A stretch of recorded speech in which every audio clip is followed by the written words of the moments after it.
Hello everyone, welcome to my channel. I hope everyone is having a wonderful day. Before starting the video, please go ahead and hit the subscribe button and give this video like up. Genoa City had seen its fair share of storms, scandals, secrets, and shattered vows. But none hit harder than when Kane Ashby and Lily Winters called it quits years ago. Betrayals, hidden truths, and prison sentences had taken their toll on what once seemed like a fairy tale love story. Now, years later, Kane is back in town, and not just for business. He returns not with swagger, but with humility. Not with declarations of love, but with a quiet strength and eyes that still search for Lily in a crowd. Rumors fly, Victor doesn't trust him, Devon questions his motives, and Daniel can't hide his discomfort. But Kane isn't here for drama. He's here for Lily. Lily Winters has rebuilt her life.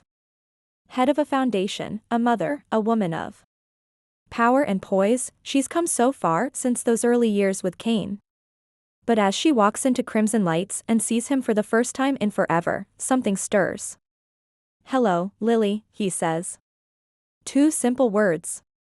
But they crack open the vault of their past, the weddings, the children, the betrayals, the tears. Lily's composed. Always. But inside, her thoughts spiral. Is this a trick? A game? Or is Kane finally the man she once believed he could become? The tension doesn't stop with Lily. Their children, Charlie and Maddie, are caught in the middle. Now grown, they have their own opinions and Maddie is skeptical. Kane hurt them all once before. Charlie is cautiously optimistic, people can change, right? Their family dinners become chess matches. One wrong word, one cold glance, and old wounds reappear. Lily doesn't want to make decisions based on fear, but she won't gamble her heart, or her family's peace, on a maybe. Daniel Romalotti isn't blind. He sees Kane's effect on Lily and feels the shift. Though his relationship with Lily never reached romantic heights this time around, there's something tender between them, something that could blossom. Kane's reappearance complicates everything. Daniel is calm, cool, and supportive, but he's not about to stand back and watch Lily fall into a trap. In a quiet confrontation outside society, Daniel tells Kane, "You had your shot. Don't blow up her life again just because you miss what you lost." Kane responds with uncharacteristic sincerity. "I didn't come back to disrupt her life. I came back to earn her trust." Kane doesn't rush. He volunteers at the foundation. He listens. He apologizes without excuses. He meets Lily's gaze without flinching when she brings up Juliet, the lies, the damage. Their conversations are raw, filled with pauses longer than sentences. Slowly, walls come down. Lily begins to see what's different. This Kane doesn't dodge accountability. He acknowledges every mistake and doesn't ask for forgiveness. Only the chance to prove himself. Devon Hamilton is protective of his sister. He has watched her pick up the pieces too many times. He sits down with Kane and lays it out plainly. "If you hurt her again, there's not a place in this city you'll be able to hide." Kane nods. "I deserve that." "But that's not the question," Devon says. "The question is, does Lily deserve you?"